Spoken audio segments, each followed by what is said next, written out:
Na última aula, foi falado sobre o controle do sistema digestório. Foi falado sobre o nível extrínseco, que é feito pelo sistema nervoso e pelo sistema endócrino, e o nível intrínseco, feito pelo sistema nervoso entérico intrínseco e o sistema endócrino intrínseco.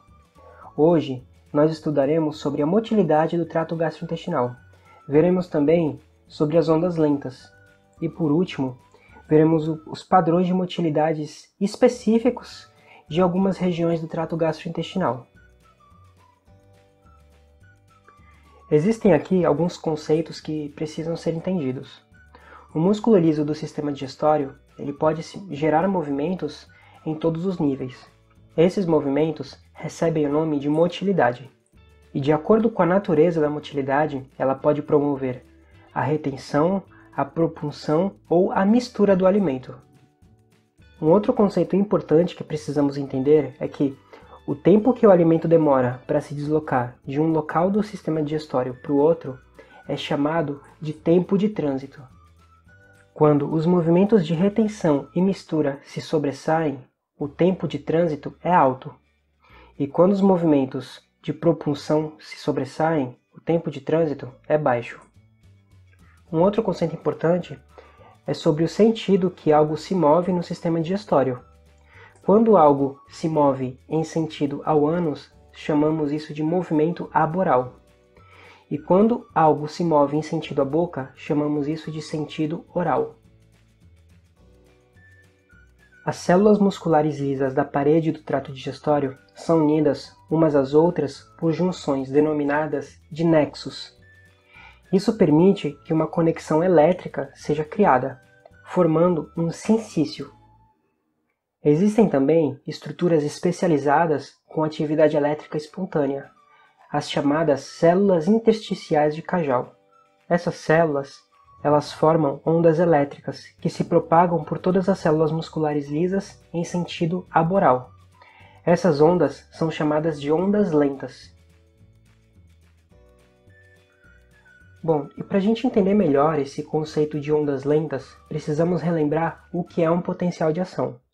No interior das células, quando elas se encontram no chamado potencial de repouso, o interior dela é negativo, em torno ali de menos 70. Quando ocorre a abertura dos canais de sódio, o sódio ele entra na célula e o seu interior começa a ficar positivo. À medida que a célula vai ficando positiva, o limiar de disparo é atingido e ocorre a despolarização. Quando o sódio começa a sair da célula, ocorre a chamada repolarização. E resumidamente é isso. O objetivo aqui não é dar uma explicação aprofundada sobre o assunto. Então, entendido isso, fica fácil de entender. As ondas lentas, elas são nada mais do que despolarizações parciais das células, o que gera variações do potencial de membrana. Esses potenciais eles nunca chegam no limiar, ocorrendo ali uma oscilação.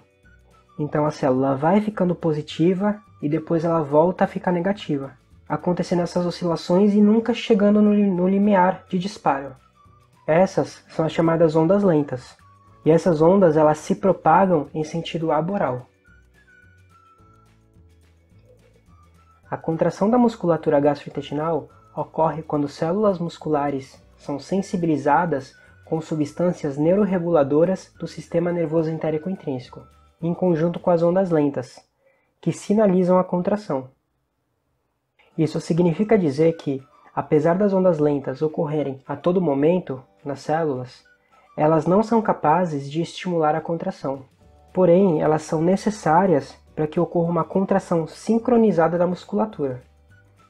Vamos imaginar aqui um segmento intestinal e um corte transversal. Se não houvesse sincronismo na contração, apenas uma parte do segmento iria contrair. E com isso não haveria o esmagamento ou a propulsão daquele conteúdo que se encontra naquele segmento. Mas graças às ondas lentas, todo o segmento pode se contrair por igual. Resumindo, a contração ela é o resultado da ação do sistema nervoso entérico intrínseco em conjunto com as ondas lentas. Ou seja, sem a presença da onda lenta, não ocorre contração. Vamos supor que no estômago, por exemplo, ocorre 5 ondas lentas por minuto. Isso significa que o estômago ele tem a capacidade de contrair 5 vezes por minuto. Ele pode até contrair menos do que 5 vezes, mas nunca irá conseguir fazer mais do que 5 movimentos por minuto. Entendido esses conceitos, vamos aos padrões de motilidade. O esôfago ele tem como função conduzir a ingesta até o estômago, através de movimentos de propulsão. O esôfago ele possui uma particularidade em relação aos outros órgãos do trato gastrointestinal, pois parte dele contém músculo estriado esquelético, o que permite um certo grau de controle voluntário. Já o estômago ele possui padrões de motilidade mais complexos. Os conceitos que eu vou falar aqui agora, eles se encaixam melhor para os animais de estômago simples. A função do estômago é tornar o alimento fluido e armazená-lo, enviando para o duodeno em uma velocidade controlada. Nós podemos dividir o estômago em duas partes para melhor entendimento. Existe o estômago proximal e o estômago distal. O estômago proximal tem a função principalmente de armazenar o alimento, enquanto o estômago distal ele tem a função de triturá-lo. Então vamos entender melhor o funcionamento do estômago. Quando o alimento chega no estômago, ali no estômago proximal, o principal reflexo que ocorre é o relaxamento adaptativo. Nessa região, as contrações elas são fracas e contínuas. Então o alimento ele fica armazenado e é enviado lentamente para o estômago distal. O estômago distal possui contrações fortes, e a sua função é triturar o alimento e o enviar para o duodeno, em uma velocidade controlada. As contrações nessa região empurram o alimento em direção ao piloro. Porém, apenas as partículas com um tamanho menor do que 2 milímetros de diâmetro passam para o duodeno. E as partículas maiores, elas voltam para o antro. E dessa forma, ocorre outra contração, que empurra novamente o alimento em direção ao piloro. E esses movimentos eles vão se repetindo até que o alimento ele esteja em um tamanho adequado para ser enviado para o duodeno. Todos esses padrões de motilidade que foram falados no estômago, eles ocorrem na chamada fase digestiva. Na fase digestiva, o estômago precisa liberar o alimento para o duodeno em uma velocidade controlada. Isso é chamado de esvaziamento gástrico. O esvaziamento ele deve ser adequado à taxa de digestão e absorção do duodeno. E por esse motivo, quando o alimento chega no duodeno, é ativado o reflexo enterogástrico. Esse reflexo ocorre em associação do sistema nervoso entérico intrínseco, sistema nervoso central e sistema endócrino intrínseco. Isso permite que o esvaziamento seja controlado. Existe ainda a chamada fase cefálica da digestão. Essa fase ocorre antes da chegada do alimento ao estômago. O que ocorre é uma estimulação do sistema nervoso através do nervo vago. E essa estimulação prepara o estômago para a chegada do alimento. O estômago ele começa a aumentar as secreções e a motilidade. O estômago ainda tem a chamada fase interdigestiva, que é quando ele está vazio. Nesse período ocorre o chamado complexo motor interdigestivo. O complexo motor interdigestivo consiste em uma contração que se inicia lá no estômago proximal e vai até o final.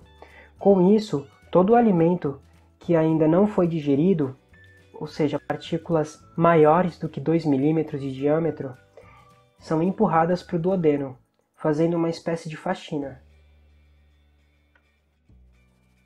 No intestino delgado também existem duas fases, a digestiva e a interdigestiva. A fase digestiva tem dois momentos. O primeiro momento é chamado de segmentação, onde há uma contração que faz com que o intestino fique com segmentos contraídos e outros dilatados.